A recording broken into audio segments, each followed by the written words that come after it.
ક્યારે વિચાર્યું છે કે કેટલાક લોકો ત્યારે તમને કેમ યાદ કરે છે જ્યારે એમને જરૂર હોય?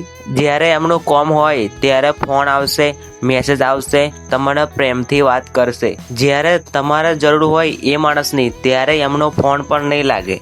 આ વાત દુઃખ આપે છે પણ જીવનની સચ્ચાઈ છે. દરેક વ્યક્તિ તમારી કિંમત માટે તમને યાદ કરતી નથી. ઘણીવાર પોતાની જરૂરિયાત માટે યાદ કરતા હોય છે. આપણે લોકો જીવનનામાં ઘણા લોકો સાથે સંબંધો બનાવીએ છીએ. કોઈ મિત્ર હોય છે, કોઈ સગાવાલા હોય છે, કોઈ ઓળખીતા હોય એના જોડે આપણે સંબંધ બનાવતા હોઈએ. શરૂઆતની બધું સારું લાગે છે.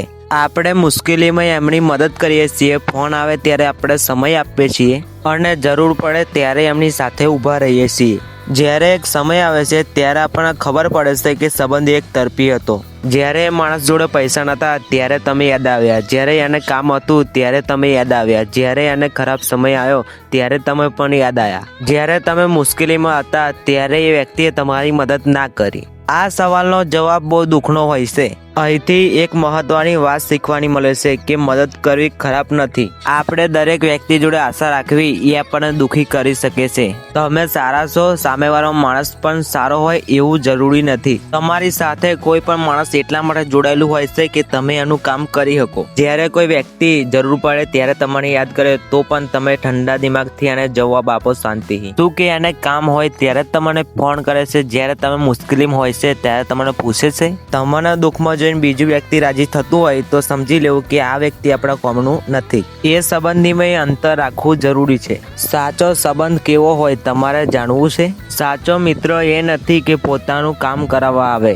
સાચો મિત્ર હોય છે ને એ કોઈ પણ કામ વગર પૂછે કે ભાઈ કેમ છે. સાચો સંબંધ એ હોય છે કે ખરાબ સમયમાં કે ખોટા સમયમાં એ એકબીજાને યાદ કરે. જીવનમાં પૈસા, સમય અને સફળતા આ બધું બદલાય છે. આજે તમે કોઈની મદદ કરો છો તો એને પણ તમારી મદદની જરૂર પડી શકે. કોઈની મદદ કરવી હોય તો દિલથી કરો. બદલામાં શું મળશે એની આશા ના રાખો. આપણે સારા માણસ છીએ એવું બધા લોકો સમજી શકતા નથી. તમે કોઈની મદદ કરો તો એ ઉમ્મીદ નહીં રાખવાની કે એ મારી મદદ કરશે, મારો ખરાબ સમય આવશે ત્યારે એ મને સપોર્ટ કરશે. એવું આપણે લોકો વિચારીએ છીએ પણ બીજા લોકો એવું નથી વિચારતા કે બીજાનો ખરાબ સમય આવે ત્યારે હું મદદ કરું. તમે મદદ કરો એનો મતલબ એ નથી કે કોઈ તમારા સામે ચાલીને તમને બોલાવશે, સામે ચાલીને તમારી મદદ કરશે. અમુક લોકો એવા પણ હોય છે તમે એમની મદદ કરો તોય પણ તમને ના બોલાવે. એટલે કોઈ દિવસ એવું નહીં વિચારવાનું કે આપણે ખોટા નહીં. કોઈની મદદ કરી તો આપણે સારા તો હોઈએ છીએ પણ બીજી સામેવાળો વ્યક્તિ સમજી ના શકે આપણને. અમુક માણસો સારા સમયમાં બોલાવે કે ના બોલાવે પણ ખોટા સમયમાં સાચા માણસને જરૂર બોલાવે છે. અમુક લોકો એવા પણ હોય છે કે એમનું ભલે ખોટું થાય પણ બીજાનું સારું તો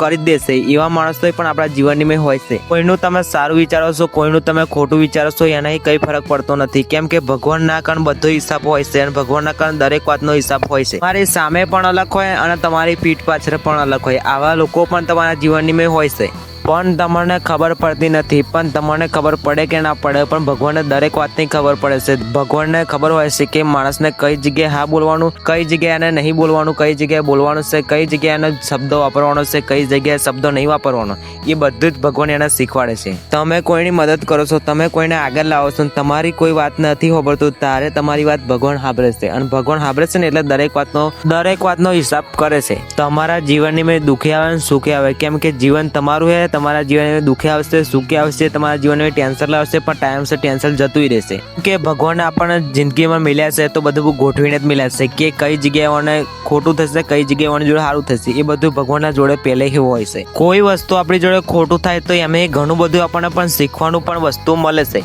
એટલા માટે ભગવાન ઉપર ભરોસો રાખીને દરેક કામ કરો. તમારું દરેક કામ સારું થશે અને કોઈ દિવસ એવું ના વિચારો કે મારે જિંદગીમાં કામ વધારે છે. ભગવાન કામ એને ચાલે છે કે જિંદગીમાં જે કામ કરી શકતો હોય એને જ બધું કામ આપે છે. જેમ જેમ સમય બદલાય છે એમ ભગવાને પણ આપણને બદલતો જાય છે.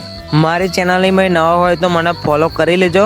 બાકી મળે બીજી વિડીયોમાં અને તમારા અંદર કોઈ વિડીયોનો ટોપિક હોય તો કોમેન્ટમાં જરૂર જણાવજો. હું એ ટોપિક ઉપર વિડીયો બનાવીશ. જય માતાજી, જય શ્રી કૃષ્ણ. મળે બીજી વિડીયો. બાકી ધ્યાન રાખો તમારું. મળે બીજી વિડીયો.